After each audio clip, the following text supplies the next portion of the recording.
Donald Trump ani Volodymyr Zelensky olu bɛ ɲɔgɔn la ni waati in na États-Unis jamana ɲɛmaayaso Maison Blanche la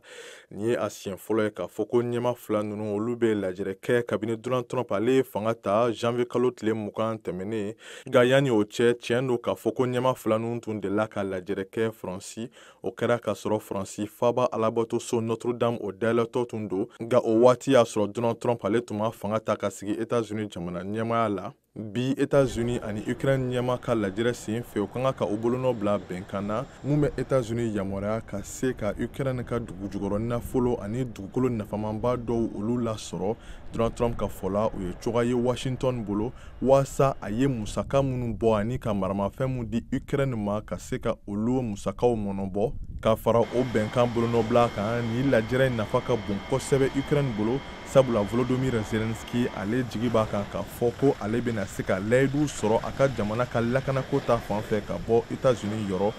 Ukraine jigi bɛ o layidu kan sabula olu bolo bɛ se ka kɛ cogoya ye ka u yɛrɛ tanga Rusi ka bingani wale wɛrɛw ma hali n'o y'a sɔrɔ bɛnkan sabatira sabula Ukraine bolo layidu sɔrɔlen olu ka lakanako ta fan fɛ o na kɛ cogoya ye waasa ka se ka u yɛrɛ tanga don nataw la Rusi ka bingani wɛrɛ ma hali ni bɛnkan sɔrɔla. Ni dɔgɔkun kɔnɔna la Donald Trump tun y'i kanbɔ a ka minisiri lajɛrɛ sen fɛ k'a fɔ ko ale bɛ ka fɛɛrɛw tigɛ waasa ka se ka bɛn sabati Ukraine ani Rusi ni ɲɔgɔn cɛ ani a y'a pereperela tigɛ k'a fɔ ko Ukraine kan ka ɲina a doni yɛrɛ kɔ OTAN kɔnɔna la sabula ko o de kɛra sababu ye ka taa wuli forobamugu la.